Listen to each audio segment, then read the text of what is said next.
All right. Welcome back, everybody. Good to be back. Missed last week, so apologies for that. How's everybody been doing? Let me know how the audio levels are when you can. Because I do have the fan going tonight. Because it's been way too hot for this late. Mid-September. Way too hot. Sounds fine. Audio is good. Beautiful. Love to hear it. How's everybody doing? Tonight, I thought we could... Tim, audio sounds great. Country is fucked. Yeah, that's 1,000% correct. I hope everyone is doing mentally well.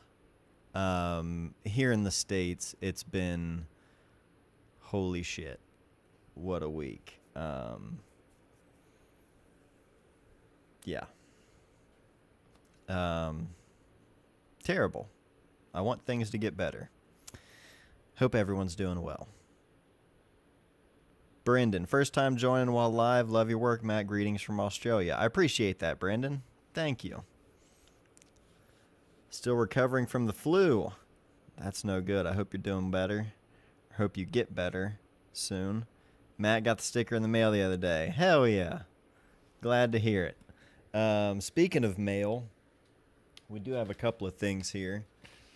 For starters, wait, let me flip these. I don't want to put anyone's address, but shout out to Pete there in the chat who sent over this postcard. I'm not going to flip it over and reveal the note and everything because, again, I'm not going to put Pete's address out there like that. But straight up just sending a postcard in the mail, I will read it. Because at the very beginning, Pete says, "Dear Matt, hope this card makes it to you. It's my first attempt." So this is something that I haven't done in a long time. It's something I wish I did more often than I do. But I used to do it a lot with friends with prints, whether it be darkroom prints or just any 4x6 print, just paying for postage on that and using it as a postcard. Super easy, cheap. This postage was 61 cents. So it's a cheap, simple, and just fun way to share prints with friends. So I was happy to see that. Shout out to Pete there in the chat for sending that in. How, what's going on? SFMO, mentally debatable, otherwise okay. I feel ya. I feel that. In a fog, but it's okay. You know, I feel that. This has been a really busy week, like on top of just the chaos and trying not to pay attention to the news and the developing things happening. Like, on top of that, I've also just had a busy week work-wise, photo and video work, which has been awesome. It's been a lot of fun. Today I got to do the like yearbook photos for my daughter's school, which I always look forward to. So it's been a busy week and I'm exhausted. But like most of this evening, I had that feeling of I am just mentally in that fog kind of feeling. But I wasn't able to stream last week, so I wasn't about to miss 2 weeks in a row. So I appreciate all of you here in the chat and just watching, but I would encourage you to use the chat and help keep me going here and keep the conversation moving because mentally today I am exhausted. And tomorrow morning my brother's got to be in Cleveland, so he's got to get on the road by 6:30. So hold on, let me fix this here 1 sec. Try this. Regardless, I've got to be up at 5 a.m. So I'm gonna assume that this stream is probably going to cap out at about an hour, but we'll see. Did it fix it? There we go. We fixed it. Something about the Osmo Pocket 3. Every time I stream with this, I have that issue, and I don't know why that is. I haven't had anybody like explain or say that they've had similar occurrences with that. I've tried different USB cables. I'm not really sure. What's up, Chris? I just started a pen pal to more mail. Oh, hell yeah. That's another thing that like I haven't done in so long, just writing just a random letter to a friend. You do need a long break. Yeah. One of these days. But honestly, the last couple of weeks, or really the last week, but a lot of planning for stuff over the last couple of weeks. But I got to shoot some fun stuff this week and doing a lot more video work, and I'm getting inquiries about doing more video work for clients, like local people, local advertising stuff. And I'm actually having a lot of fun with that. I'm enjoying that. So SF mode, never knew you could use it as a webcam. Yeah, and like in theory, it's great because if I turned on the face tracking, I could move around and it would track me and everything. I really like the Osmo Pocket, but there are little things about it that drive me nuts. One of them being the fact that the webcam, for whatever reason, it cuts out like that or it freezes all of the time. And that could be more of an OBS thing and not the Osmo Pocket. Like if I just connected it to my computer and was running it through like QuickTime or, you know, something like that, maybe it wouldn't have that issue. But at least for OBS, it gets kicked fairly regularly. What else do I not like about the Osmo Pocket? I don't always want to be on a gimbal, and I just, the form factor. It's great for being what it does, but I would like to see them make, there it goes again. All right. We're going to have to figure something else out with that. Let me pull up some other mail we got here.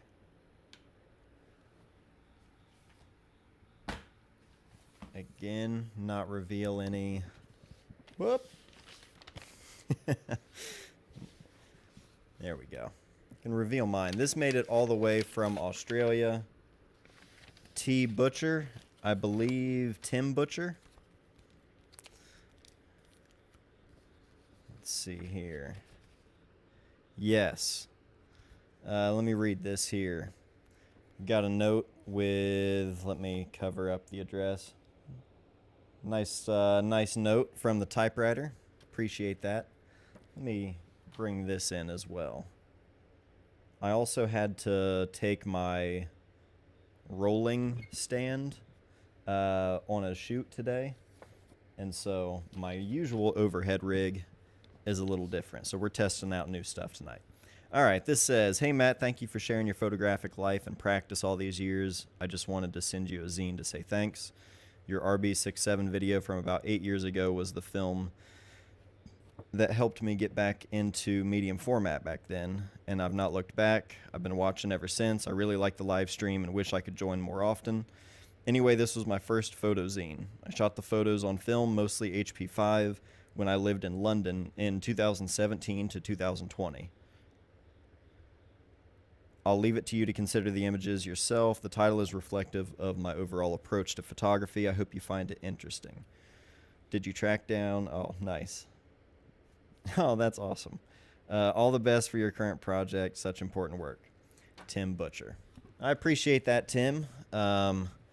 If you're not here for the stream right now, hopefully you can catch the replay. So this is at Tim_Butcher, but it looks like it's spelled out. Underscore is spelled out. Oh yeah, it's also right there on the sticker. So there we go.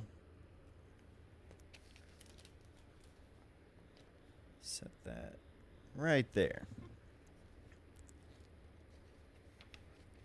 This way. Unremarkably noteworthy.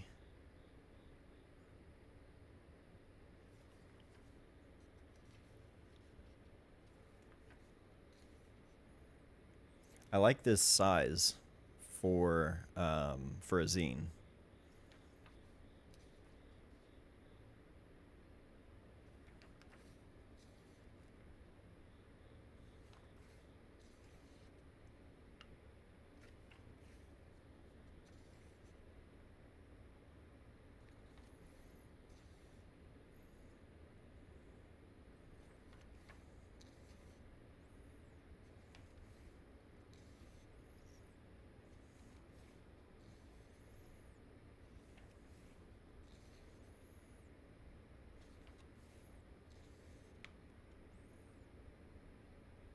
I like that one there.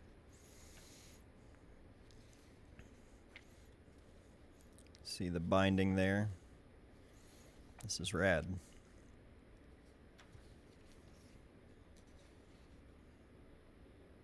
I like this pairing a lot.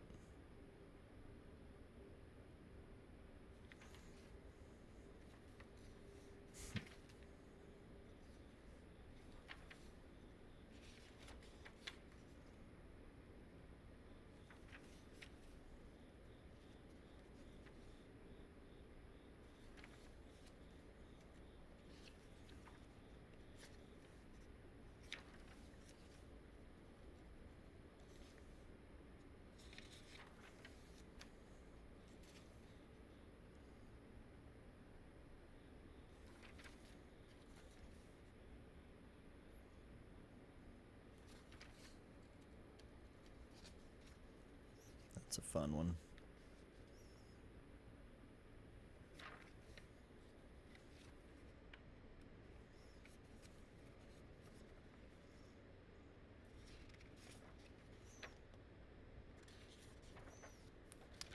Right on. 43 of 100. Tim Butcher. Awesome, Tim. Appreciate you sending that in. I've been on a real zine kick lately. Trying to honestly find that same sort of encouragement, I guess is the word. There's so much stuff that I have not shared and have not done anything with. And yeah, the accessible and not making things too precious, I think. That's something that I think have struggled with the longer I've gone on with photography, if that makes sense. And I think there comes a time, probably for everybody, where they go through that sort of thing where maybe it's your standards or your critique of yourself. It's like you want to continue getting better and better. And I think I have fallen into that idea that everything is like linear and it all needs to be better than the previous, and up and up and up and up. And I think that can stunt. I know, speaking from experience, I think that can stunt your willingness to just experiment and try and like grow your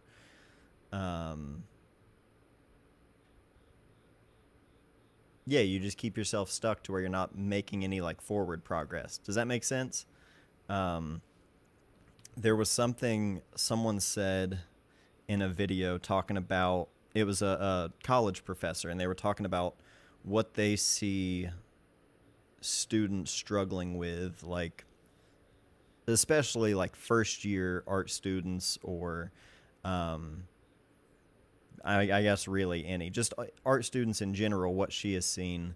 And she talked about how what she referred to as like surveillance culture, where everyone is seeing everyone working in real time, and you're seeing obviously whatever that person decides to put out there, but and it also kind of falls in line with that idea of people being afraid to put whatever it is they're working on out there because they're worried of what people will think.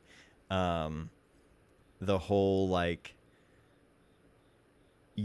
like Gen Z being afraid of being cringe and things like that, where people are just living inside of like what's going to be received well.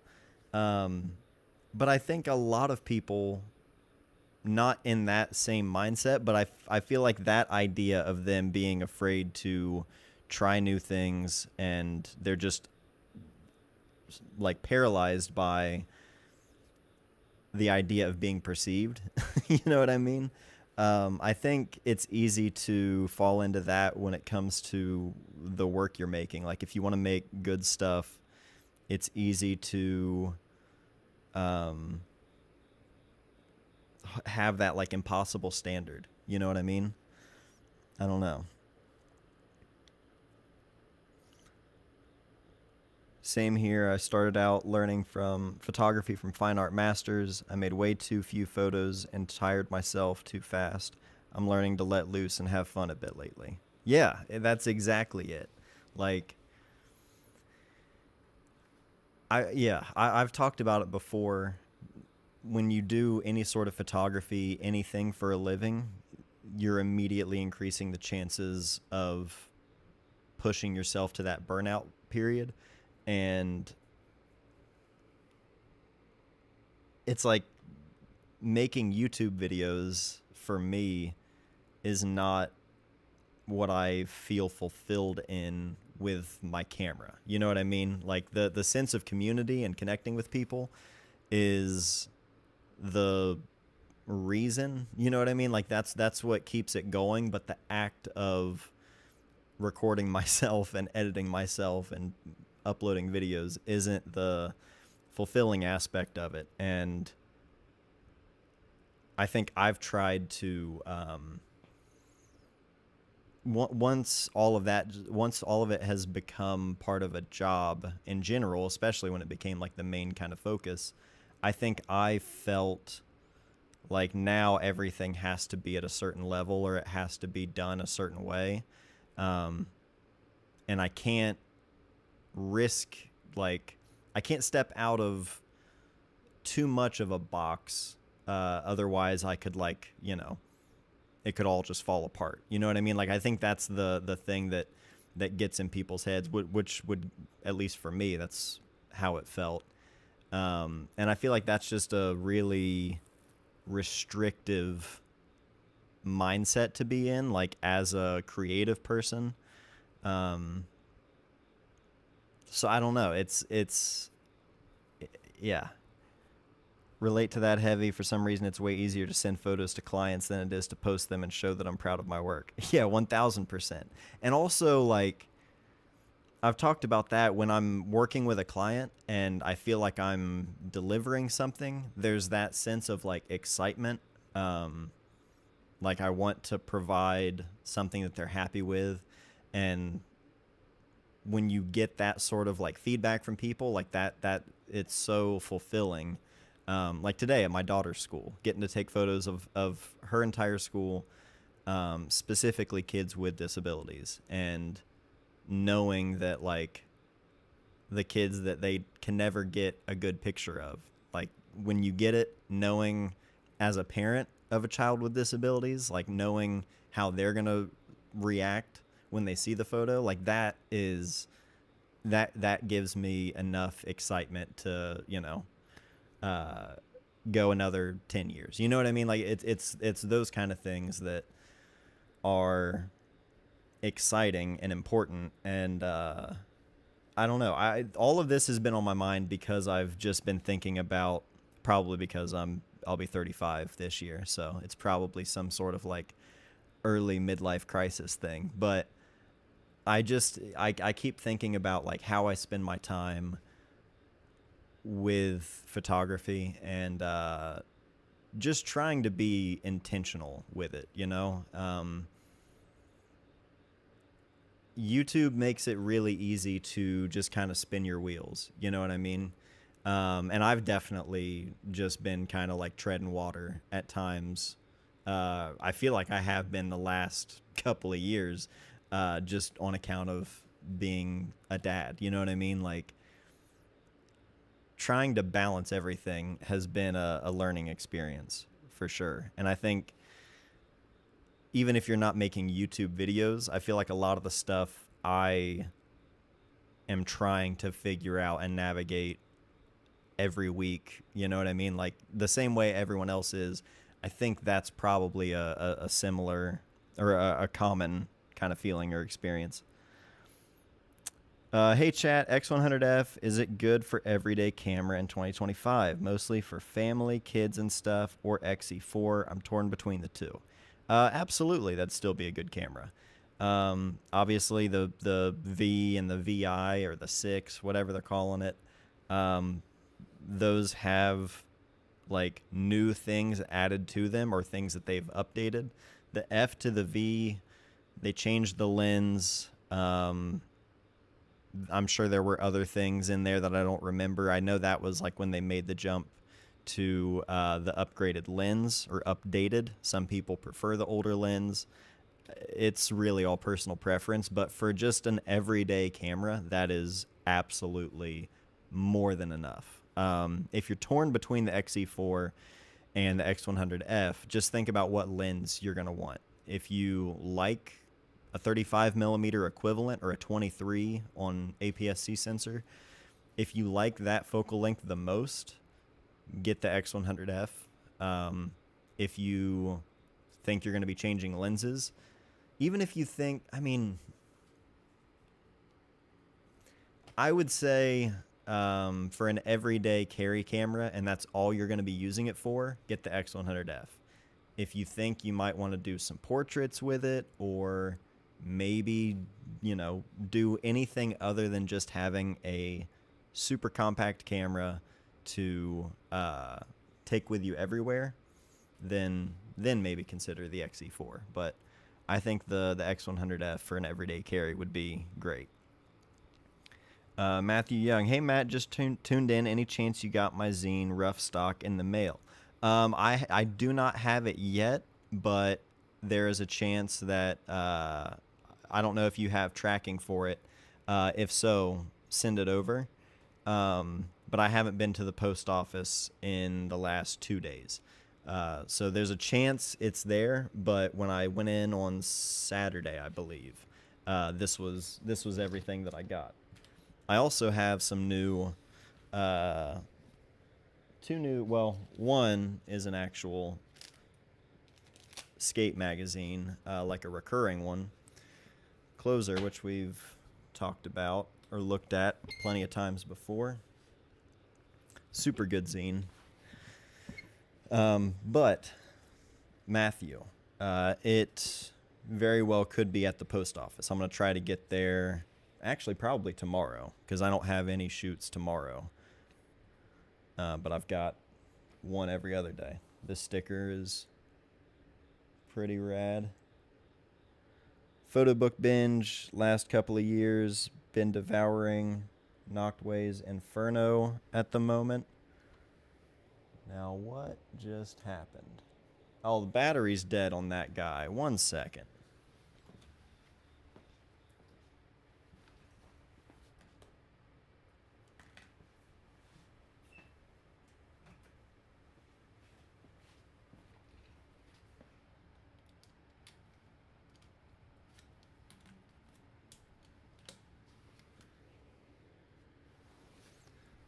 All right.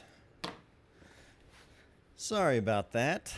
Told you guys we're coming in hot tonight. The fact that I even made it to this stream is it's a miracle. Did you see Polaroid Thrasher drop? Yes, Gregory, I did. I wish, so one, awesome. I love that they did that. I do wish it was the i2 and not maybe the Now or Now Plus, whichever one it is. But it is rad that they're making that.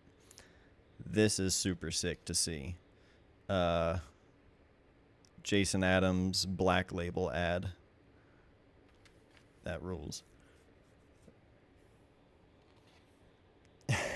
Pete, yeah, this is a learning curve over here, you know? Got a first timer. Speaking of skating, Chris Joslin tray flipping El Toro Thrasher cover. Yeah, obviously we knew he could. The one where he like he rolled like 6 feet and then like pivoted. Yeah, I'm stoked to see the footage of that. Cover is insane. Let's see here. These are mostly ads, which the ads are fine. But they always have some cool features in this mag.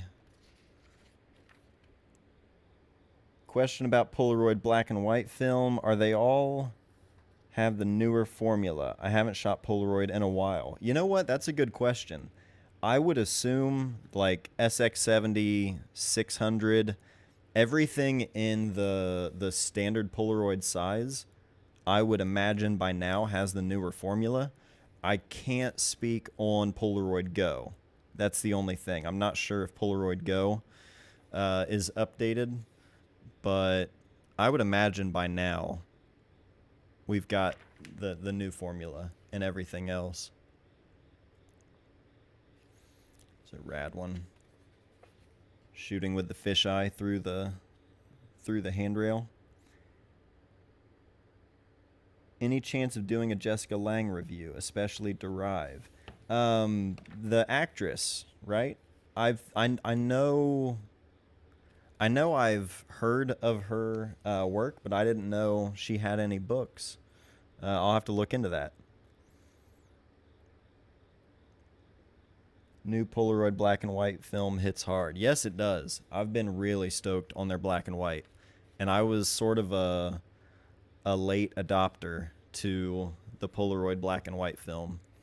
I've just always preferred color with instant film, but the new Polaroid black and white stuff is super good. She has 3, I believe. Oh, I had no idea. I'll look into that.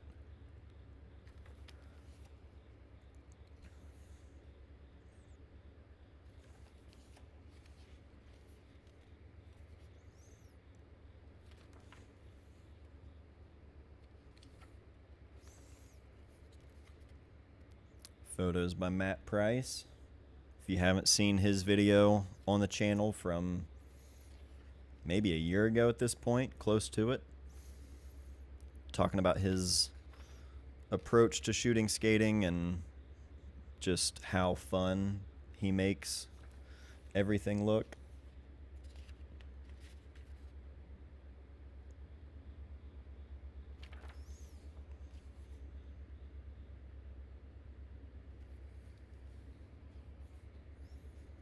Matter of fact, we have, I'll show you another one here. That's sick.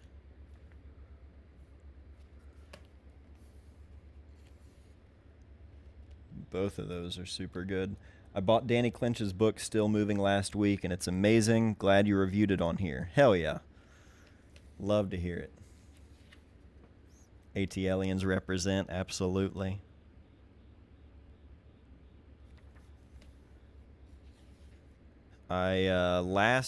Was it last weekend? Joe Brook texted me and said he was going to be in Cincinnati with Adidas, and I was going to head over there, but Saturdays means I'm at the football field with Elliot. Would have loved to see that. But Elliot is just absolutely crushing football. Don't think he's going to play next year. He's over it. But still, told him he can finish out the season and have fun while he's at it. Who's your favorite skate photographer? Honestly, I mean, Grant Britton sort of wrote the book. You know, it's tough to go. If I had to pick like all time favorite, but if not Grant, probably Mike Blayback. I don't know though. If we're talking strictly skate photos, maybe skate photos, I'm going to go with Grant. And just sort of like all around photographer, meaning like everything that they shoot, maybe then I'll go Blayback. Because I really love Blayback's like variety, not just skating and not just portraits, but everything that he shoots has a very distinct style of his to it. And so yeah.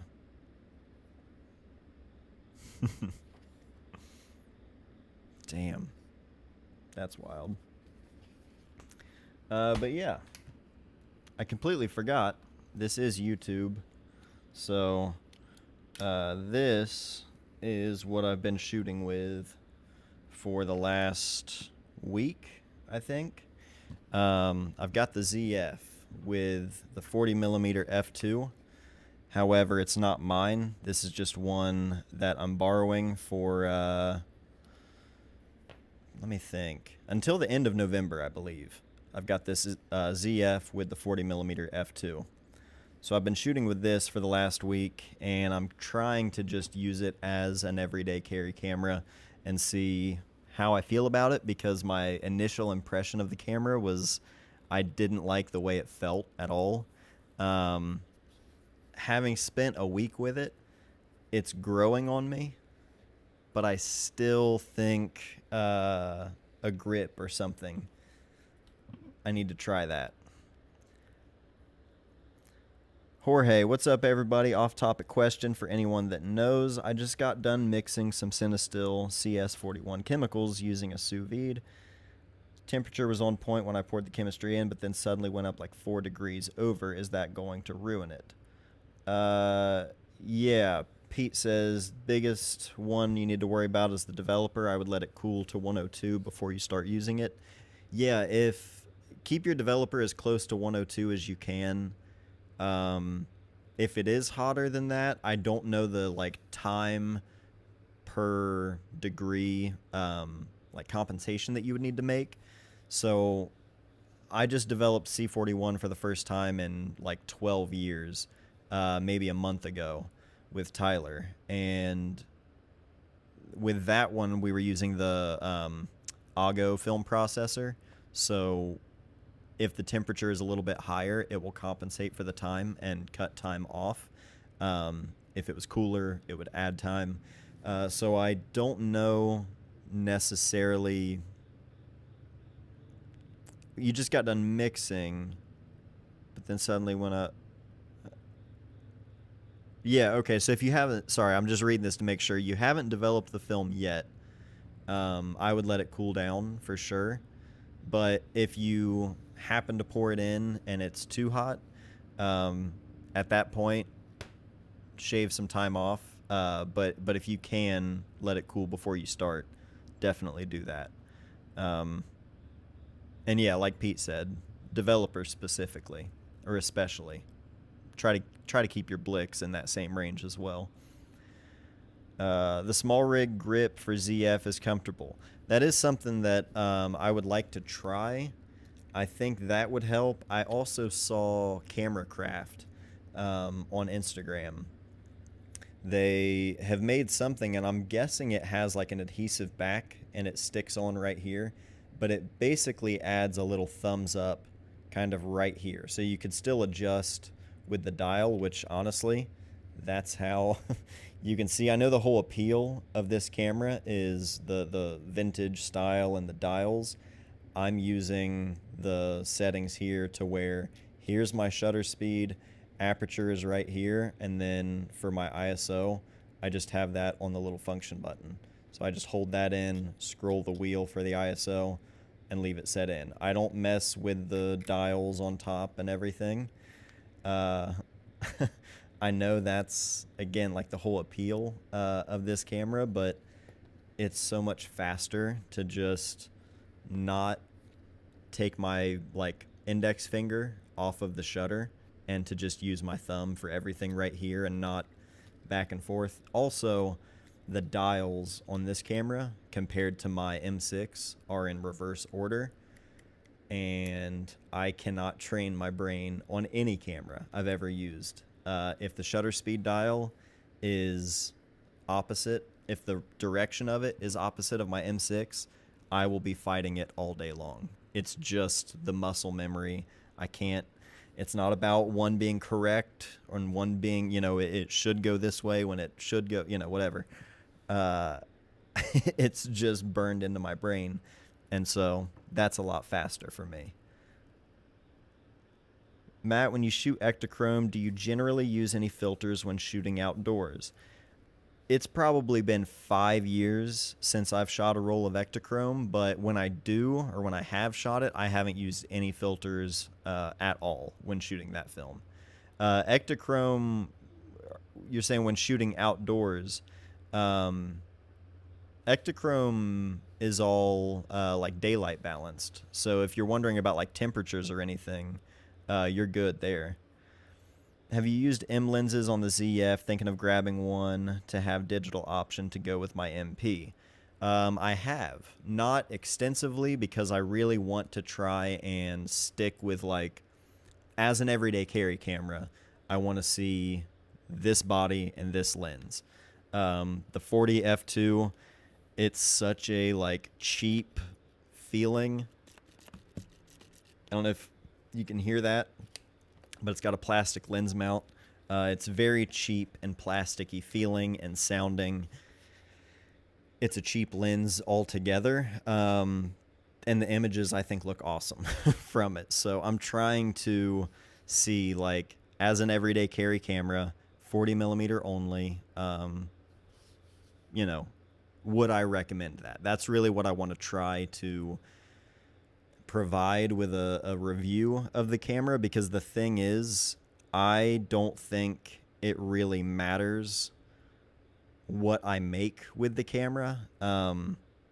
The paradox of like reviewing camera gear is some of the expectation online is like the review is meant to show just how capable or like what's the best images you can make with it, which that's never made sense to me, because like making good photos, in my experience, anything that I've ever taken that I've felt like I actually like it, it doesn't really come from like going out and testing gear and like going out with the intention of like using the camera, if that makes sense. You know what I mean? Like going out with a camera for the purpose of like sharing my experience on it, I'm not really thinking the same way I am when I'm just going out to take photos for myself, which is when I make photos that I'm actually like engaged with. So if I'm going to make a video about the camera, I want to try to at least answer one specific question, because even if this camera just came out, I'm 2 years late to the party on this camera. You know what I mean? But even if this camera just came out, no one person's opinion or photos they made with it are going to like justify it. You should buy what you need and like what serves your purpose, I guess. So yeah, I don't know. That's more just me thinking out loud about the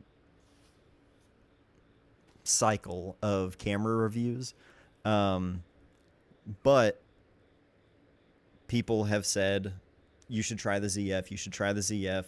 And so that's the whole reason I wanted to try it out, because I put it off for a long time. I kept telling myself that I just wasn't interested in it based on that one time that I like held it and got to shoot with it for, you know, an hour or so. Now that I've spent more time with it, my feelings and thoughts on it have changed and are continuing to evolve. But I hope to just provide something useful. You know what I mean? 1 month, 2 cameras. Oh, can't wait to hear how you end up feeling about it. Good to see you. Again, I commented on the video, but I feel a lot of what you... And I think a lot of that probably relates to what I was just talking about, too, with, like, gas and also reviewing gear and stuff like that. I'm sure you can relate to that. Jim, ZF is a really fun setup with that 40 millimeter. I agree. I think size-wise, like this camera for an everyday carry camera, I think is just right. That does come at a cost with the lack of grip on the camera. That was the first thing Molly said too. We were sitting at the football game and I handed it to her and I'm like, what are your thoughts? Just right off the bat. And she was like, I wish it had a grip on it. I was like, yep, that's what I said too. But she started taking photos with it and she was like, okay, yeah, this is fun. Which she used to use a X100 and when we shot a lot more weddings and she would shoot with me, we would use XT3s a lot at that time. Compared to the Fuji, how does it feel? It is... I mean, it's a full-frame Fuji. Like, I wish Fuji would make a full-frame camera, or I wished for a long time that they did.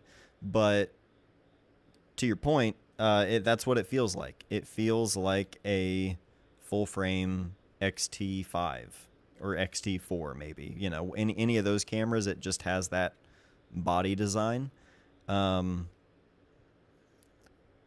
Button placement and everything. I mean, there are things, I don't need to get all into it yet because I'm going to make a whole video and I'm still like kind of fleshing out all of my thoughts on it. But, yeah. Adapting M lenses to it, nice. It's really nice. I used to adapt lenses to my Fuji cameras a lot. Like the X-T3, I used to use a 50 millimeter Minolta lens on that quite a bit. And I just always wanted to have a full frame to adapt those to, you know, so that I could actually make full use of that lens. So I've adapted my little Voigtlander Color Scope R35. I adapted that to it the other day just to try it out and get a feel for it, and that was awesome. I would like to try some of the manual focus native Z-mount lenses from Thypoc, Voigtlander, TT Artisan, 7 Artisans. They probably have some Z-mount stuff. I know TT Artisan does. I'm interested in trying some of those lenses out as well. But the 40 millimeter, it's been surprisingly great. I didn't have high expectations for it given the price and just how it feels and everything. I thought it can't be that good. But I've liked it, especially for just like an all-around, you know, everyday kind of lens. It's nice.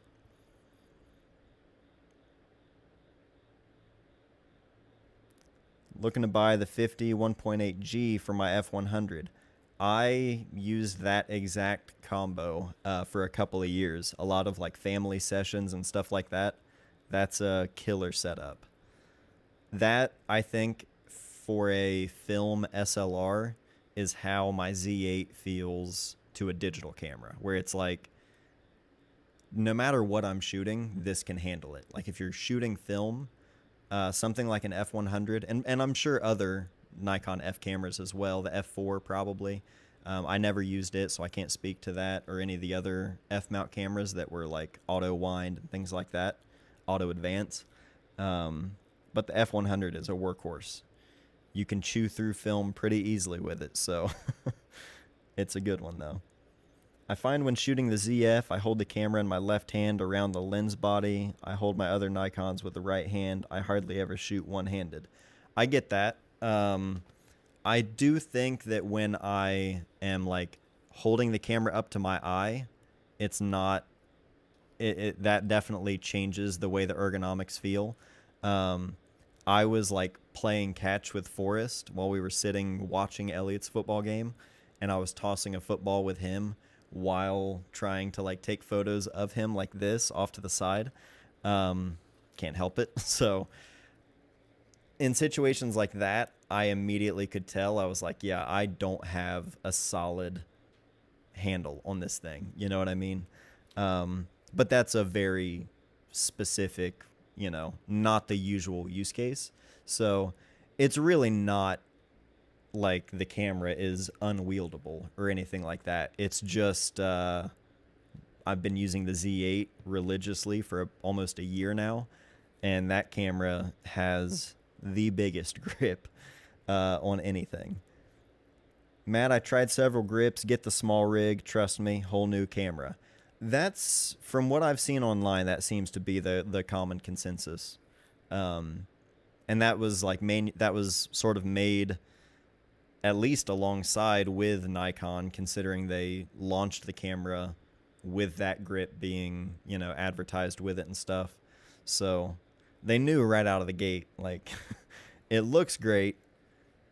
Gonna need to do something about the ergonomics, but you got to make compromises somehow. I have a feeling that Fuji is going to surprise us with a full frame XT6. I have thought that before, but I honestly don't know if they ever will because of all of their APS-C lenses that are X-mount. They would have to then make an entire new line for just that one, whereas, if they had been making full frame lenses all this time and then you make an APS-C camera, that lens is going to work just fine. If you adapt an APS-C lens to a full frame, you're going to get that, sort of tunnel vision thing.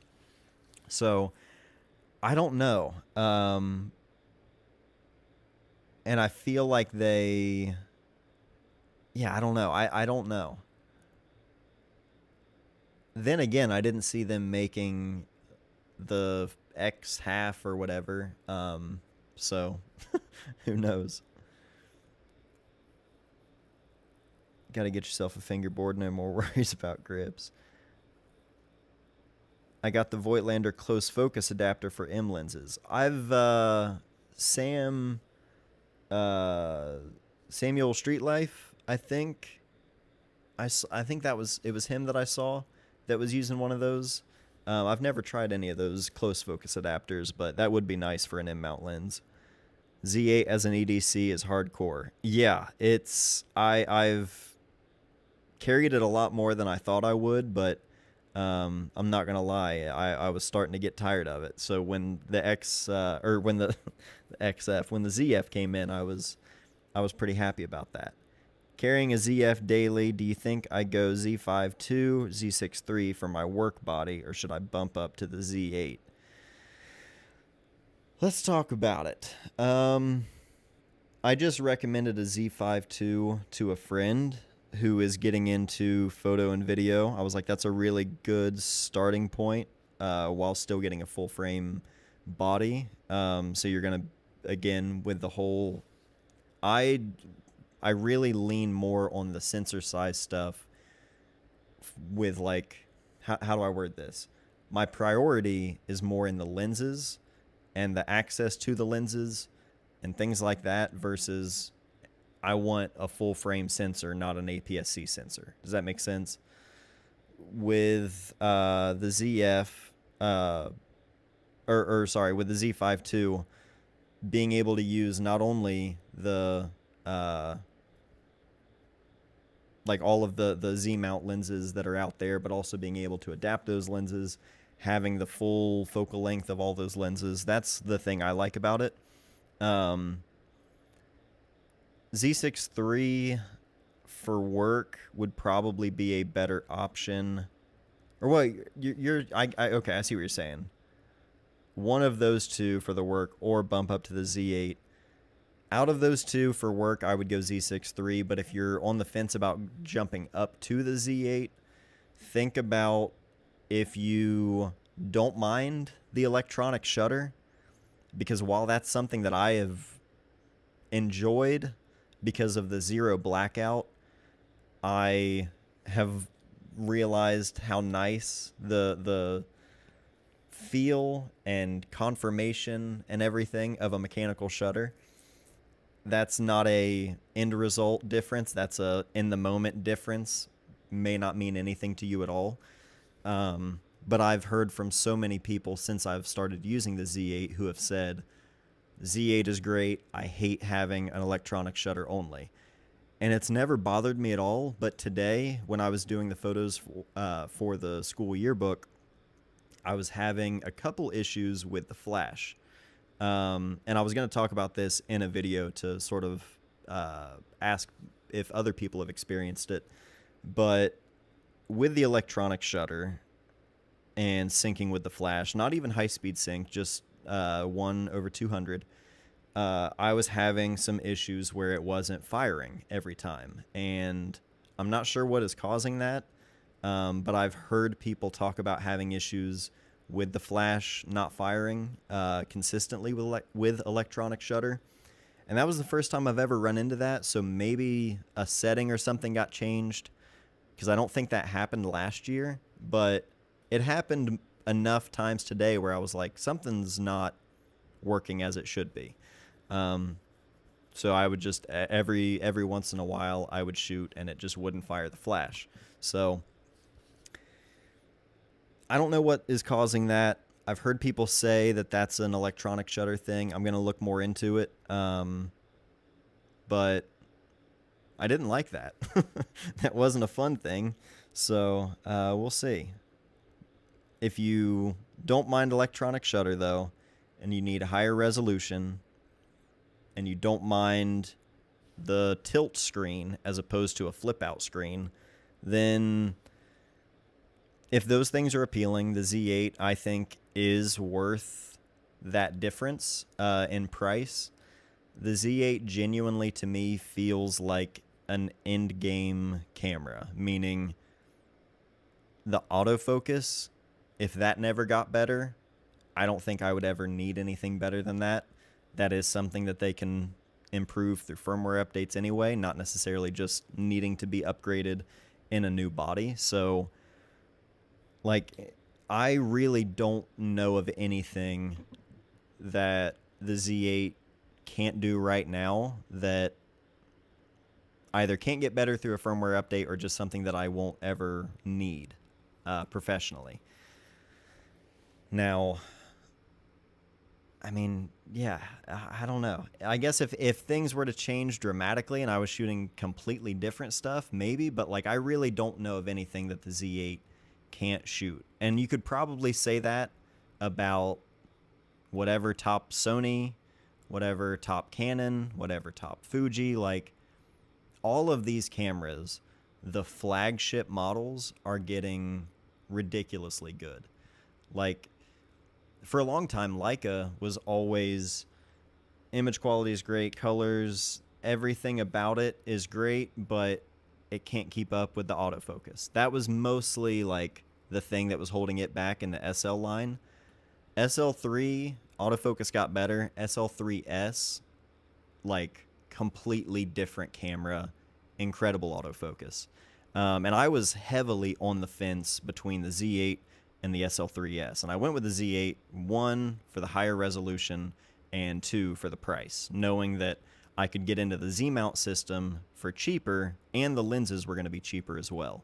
So that's what made me go into the Z-mount system as opposed to going into the SL system.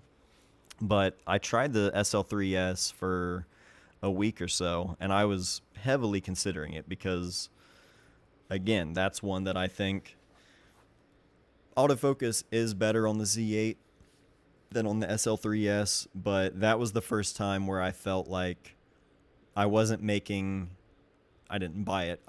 be making a compromise on autofocus just for the sake of getting the Leica, just the build quality, the feel, the ergonomics of the camera. It was stuff like that, you know, I don't know. So Wade, okay, I was gonna say, I was about to say, I hope maybe that answers your question. I just see you said another one.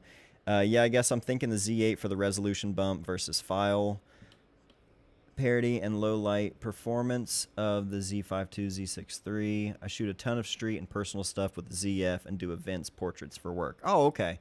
So yeah, you've got the ZF.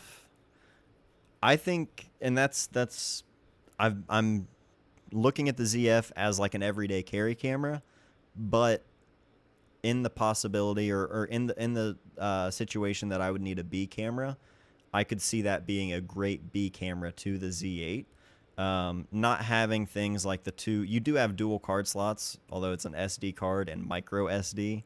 But going from that to CF Express Type B card and an SD card slot in the Z8, there's a lot of like work scenario things that the Z8 is just built for that. But the things that you can still do with a ZF or a Z52, a Z6 III, anything like that, great B cam to a Z8, I think. Yeah, David, exactly. Kind of like the D850, as good as it gets. That, from what everyone has told me, the Z8 is basically the mirrorless D850. I never had a D850 or tried one, but I had the D800 and D750 and used those extensively for years. So I would imagine the D850 is incredible. Make sure you're not using silent mode with flash on the Z8. Okay, I'll look into that, Jim. Thank you. I don't think I am, but those menus run deep, so I very well could be. Hey, Matt, what's up? Oh yeah, speaking of lenses, the Z6 or the 26 millimeter Z pancake lens is a blast. My favorite everyday lens. I have seen people shooting with that lens, and I've never seen one in person, but the size of that looks amazing. That would be a killer combo on the ZF. It would be interesting on the Z8. I feel like it would look like the body cap. Gabe, what's up, man? The lens is treating me great. I've been shooting with it a ton. I've got, I think, 9 rolls of film that I need to develop right now. So, been using it a lot. Hope you're doing well, man. Anthony, Matt, I am very interested. Oh, it just went away. Oh, the other one went away. It said something about M11, but I missed it. I'm still sort of confused on the Nikon lens lineup. What are you confused with, Jeremy? Like the options, or like what they currently have out? Z7 II I have is also incredible, even with adapted f-mount lenses. It's awesome. Oh yeah. Really appreciate you taking time to answer my questions and give your insights, Matt. Big fan. If you ever make your way out to Seattle, it'd be cool to see a fellow Midwesterner. Hell yeah. I appreciate that, man. Thanks for joining the stream. I've never been to Seattle, but I'd like to. I've never been anywhere in the Pacific Northwest. The farthest north I've been in California was LA. So that's the farthest north I've been on the whole West Coast. There he is, Anthony. Matt, I am very interested in the rumored M11V, M11 with EVF. Due to aging eyes, what are your thoughts on that rumored camera? So here's the deal. I have genuinely no idea if that is a real thing. I've seen rumors of an M11V, an M11 with an EVF and not a rangefinder. I will say I was invited. Oh, they heard me say it, guys. They cut the feed. They cut the feed. They know we're talking. This stream has been compromised.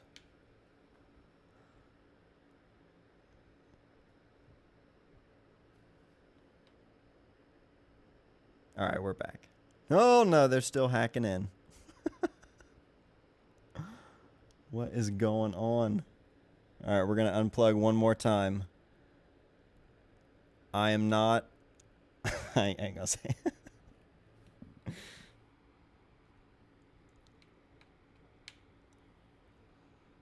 Come on. We're going to jump back to this camera for a minute while I let the Osmo try to come back to life. And hey, all right, we're doing it. So, blink if you're in danger, Matt. So I have no idea if that camera is a real thing. I will say I was invited to a really awesome trip, an international trip that would be taking place this week. But I could not attend. One, need to get my passport. And two, I'm a father to three, and I cannot just like bounce for stuff very much. So traveling for me is very rare right now while the kids are at the age they're at and everything. So I don't know anything about that trip other than the place that I was being invited to. And that's it. It's all the information I've got. Now, my thoughts on that rumored camera, if that rumored camera is a real thing, and if it has anything to do with anything, I'm excited for it. I'm also already exhausted from it because if Leica makes an M camera with an EVF,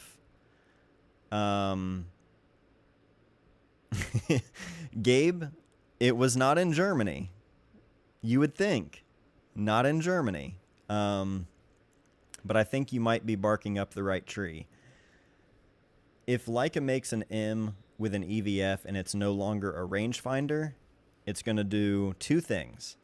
It's going to open up the door to a lot of people who maybe already have M lenses and they've spent years with an M system, but as they get older, their eyes are not what they once were, and being able to punch in and see through the lens with an EVF and focus peaking and things like that, that is going to be amazing for all of those people. All of the people who have been wanting something to adapt their M lenses to for digital, but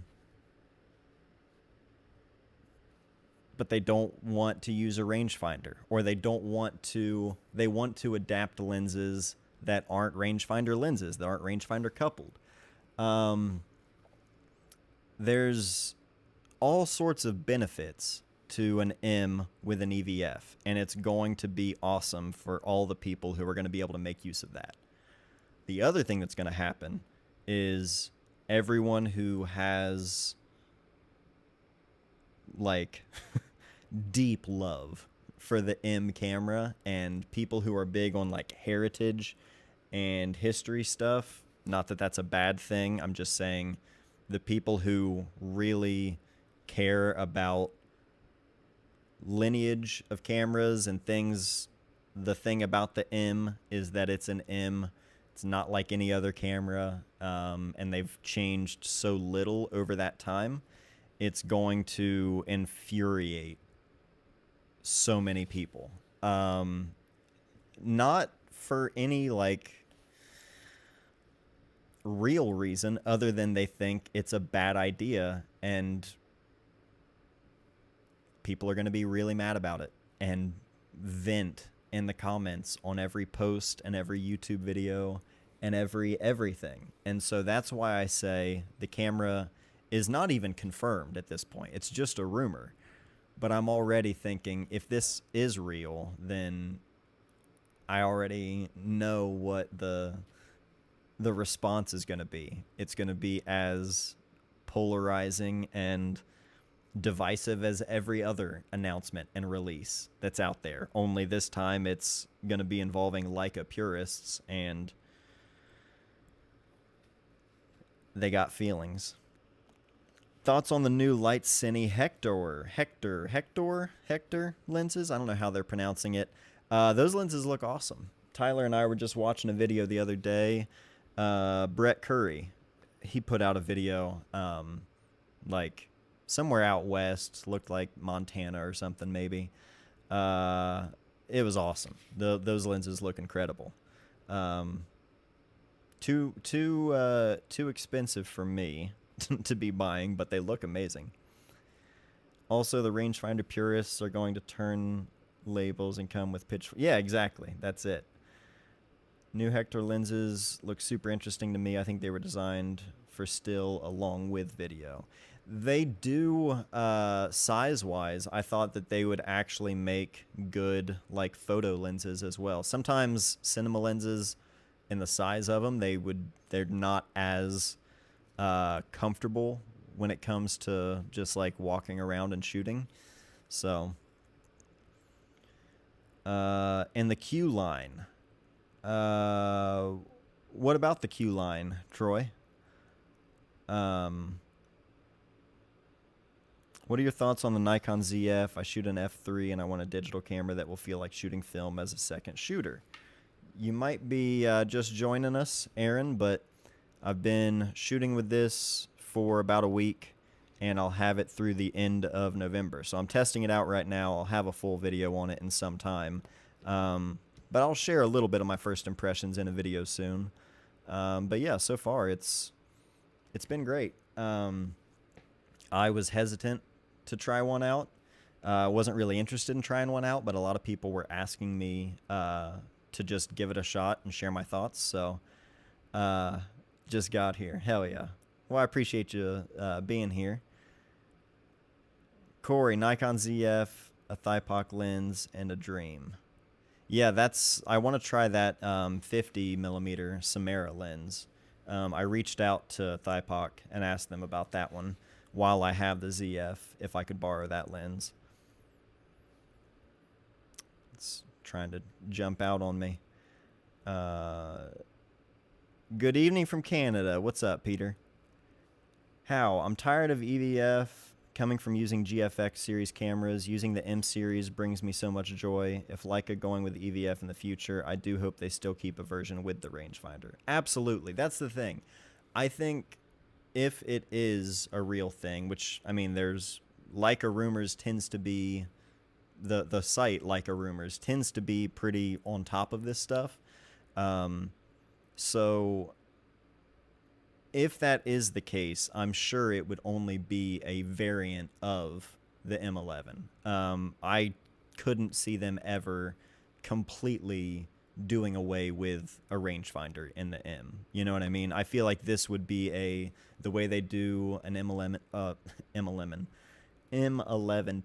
an M11 monochrome, that sort of thing. Oh, Greg, what's up? Just popped in, forgot it was Wednesday night. 24 megapixels is a sweet spot. That's the other thing I wanted to just try and like see if I really felt any way one way or the other. With a Z8, I like having the extra resolution for work scenarios and like never knowing where a photo will need to be used and how it's going to need to be formatted for that use.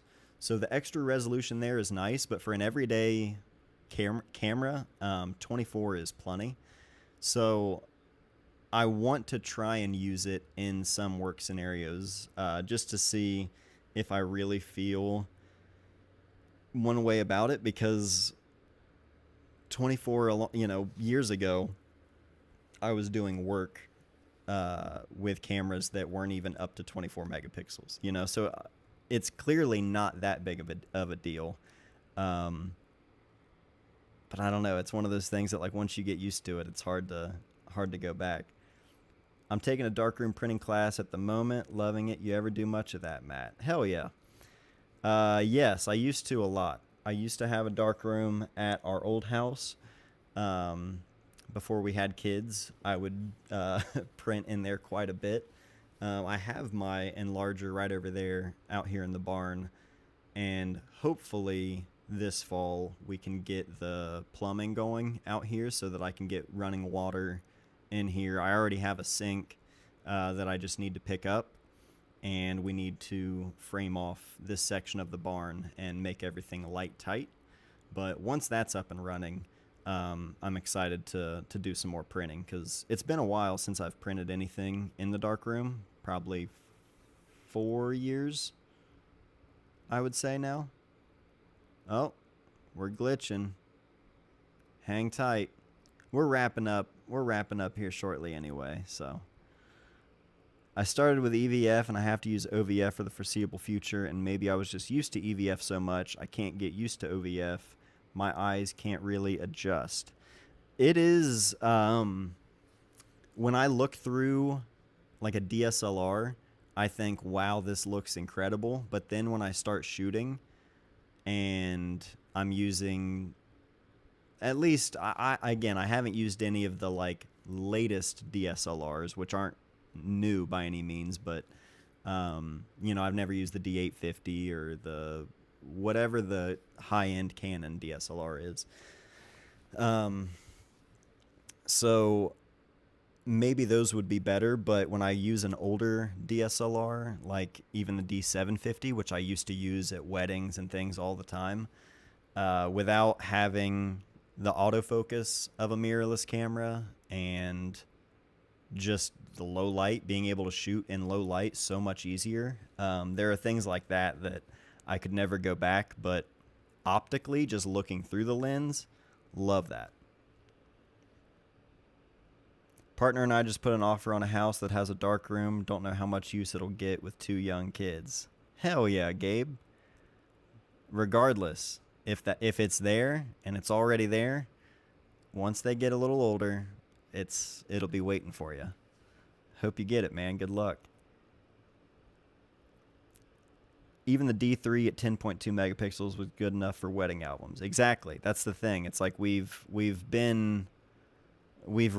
the like the more realistic needs. We've reached that a long time ago. Thoughts on the new GR? So I've never used any of the GR cameras, but I'm curious about one. It's just the price of them for, I don't know how much I would use it if I used a point and shoot more. With any point and shoot I've ever had, if I used them more, I would probably consider picking one up. My wife wants one really bad. Not the GR4 necessarily, but just a GR of some kind. But we'll see. She hasn't really shot that much over the last couple of years. But she used to use her X100 quite a bit. Looking through a D800 and a D850 is like night and day to me. Is the D850 like significantly better than the D800? Because I actually think the D800 was the last DSLR I tried or looked through. The school that I shoot for, they had one. I thought I would hate the EVF when I went to mirrorless. I found out to love it. It's super helpful being able to see the exposure in the viewfinder on the fly. Yeah, that's another aspect of it where not needing to check and make sure. I remember like always worrying about, especially shooting portraits and things, worrying about the highlights if the sun was behind the subject, and like just keeping an eye on the highlights and not clipping anything. Being able to see that in real time with an EVF, not having to like second guess or check things. I feel like that aspect of mirrorless is nice as well. Best of the best, in my opinion. I got to look into one. I got to try one out.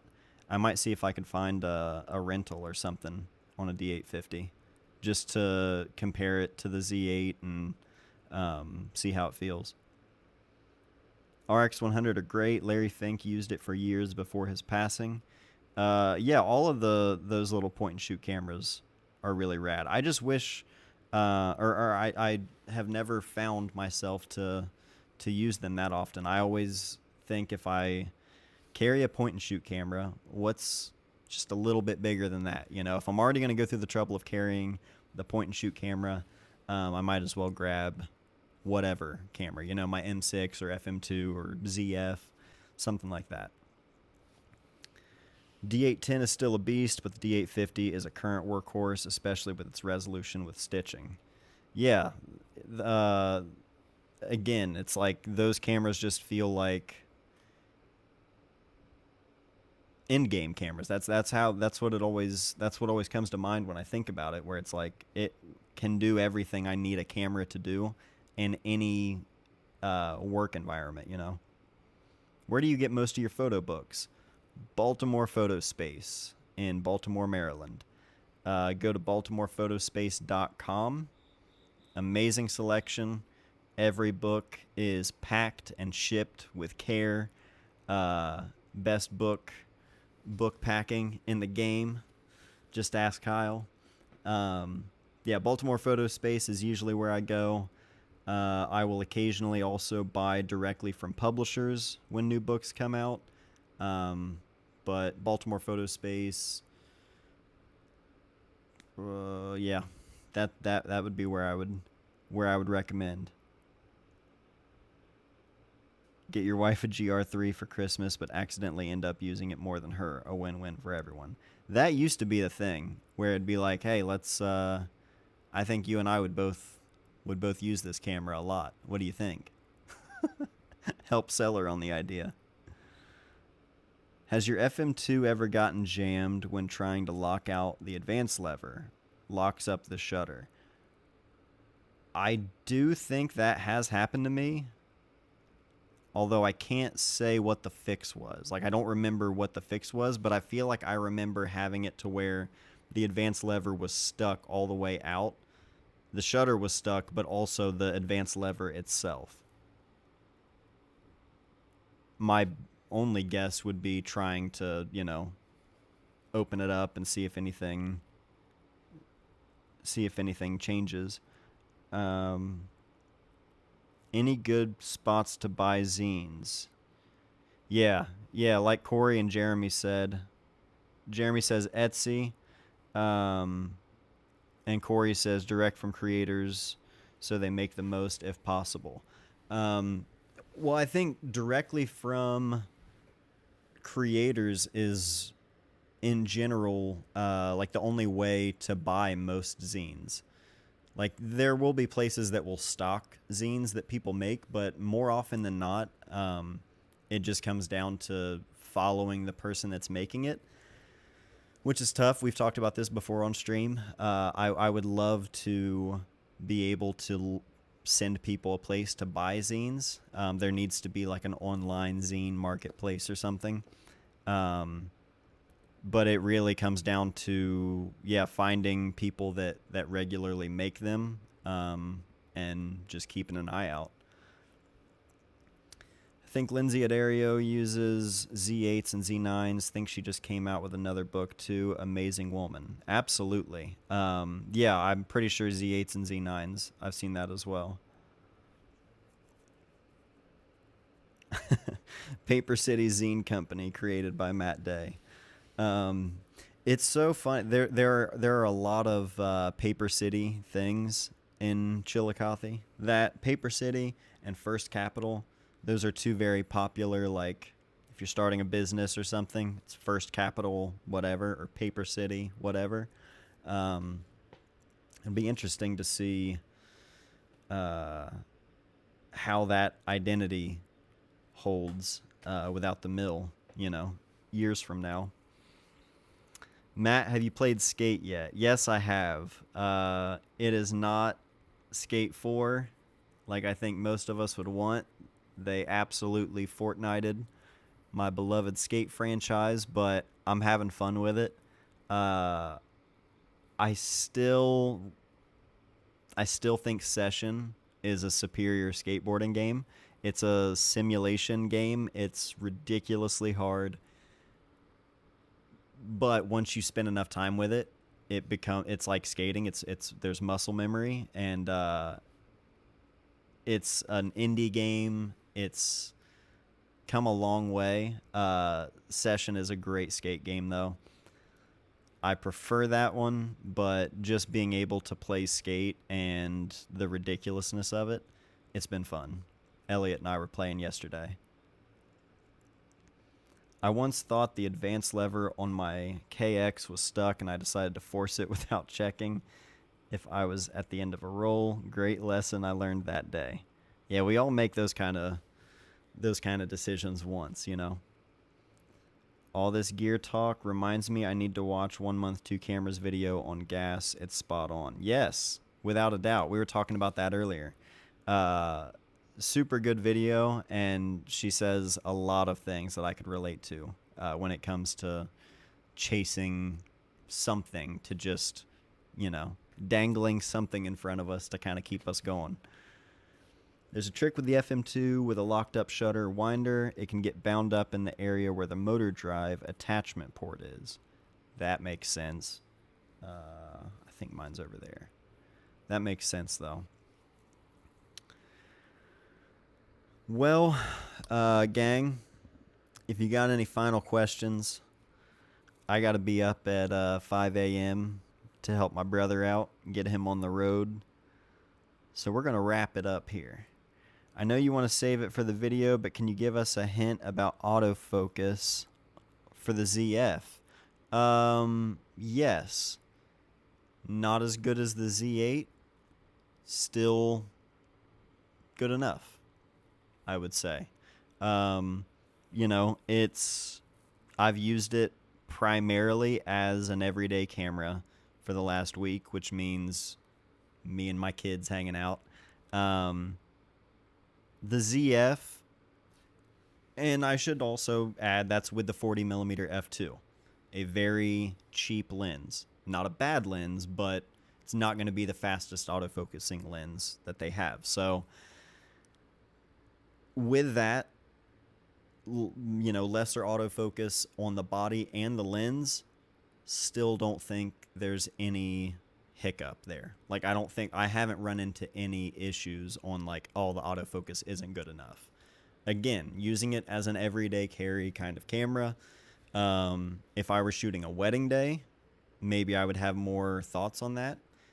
For that, I would direct you to Chris Tellez, Chris's channel.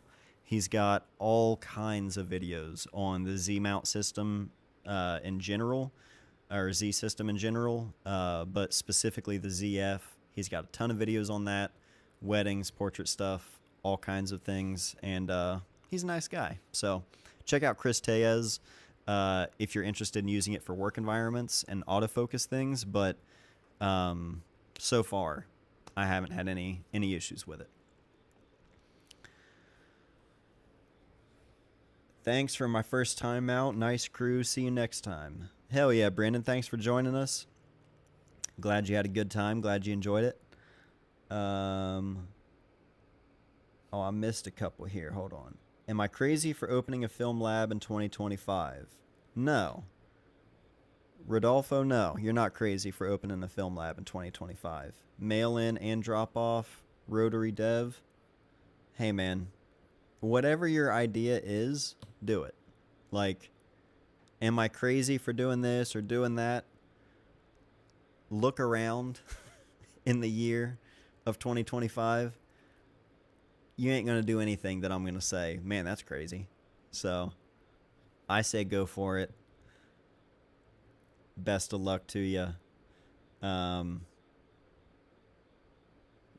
I'm also not giving business advice to people, though, so take it with a grain of salt.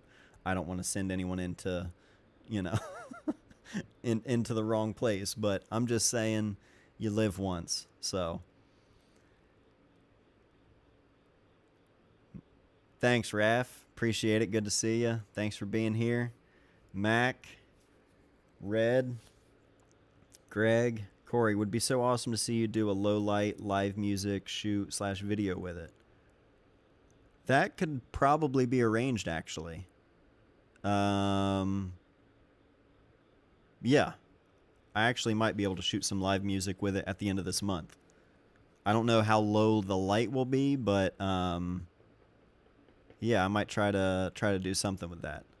At the very least, even if it's not just like a video on the low light specifically, I'll try to get some photos, and I'll throw the little Osmo Action on top so you can see, kind of see how it was. I'll look for the Jessica Lange books. I'll look into those as well. Appreciate that, David. Wade, do you have a favorite lens or lens you've most drawn to the Z mount so far? It's on, well, we don't need it right now. This guy right here. The 35 1.8 S. This has been my most used lens on the Z system. It's the one lens I've had the longest, but even if that weren't the case, it would probably be the lens I've used the most because it's sharp, fast autofocus, fast enough on the aperture, 1.8, that's plenty fast. Not a huge lens, not a heavy lens. The camera is heavy enough. I don't want to add, like, they're 50, is it a 58 1.2 or is it a 50 1.2? I don't remember. I'll never buy it because that's a absolute cannon. That thing is massive. And I think they have a 35 1.2, or maybe it's a 1.4. No, not the 1.4. I think it is a 1.2. That's also just huge. Yeah.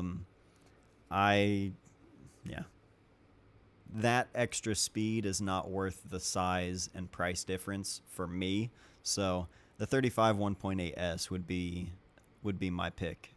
Just a killer lens. Thanks, Brian. I appreciate it, man. All the Jessica Lange books have gotten pricey. I looked for them. Well, then I probably won't be looking for too long. So I appreciate you looking as well, Greg. The 24 to 105 f4 for the Z mount is one I haven't tried, but that is a lens I would like to try. I could see myself using that for video, probably only that. Like, if I had that lens, I would probably just use that for literally every video that I shoot. Watch you pick up the Sigma 135 1.4. I just can't do those massive lenses like that. Like the Canon 28 to 70, they made that when I was using an EOS R, and the 28 to 70 f2. It's like, it's a killer lens. I've got friends who use it for weddings, and they're like, I'll never shoot a wedding on any other lens. But those things are huge. I appreciate that, Wade. Thank you. Appreciate all of you for being here. Again, it was one of those where I had to convince myself because I wasn't in the headspace today. So I appreciate it. I appreciate you all being here, and I feel better after it. I hope you do too. David, if you're serious, people have sent in books that we all look at together here on stream, and I ship it right back Thursday morning after the stream is over. And yeah, if you really want to, let me know. Hey, check it out. It's doing the thing. You guys can just look at this of me for the rest of the video. I'm not even going to unplug it. Love you guys. Thanks for being here, and I will see you next week.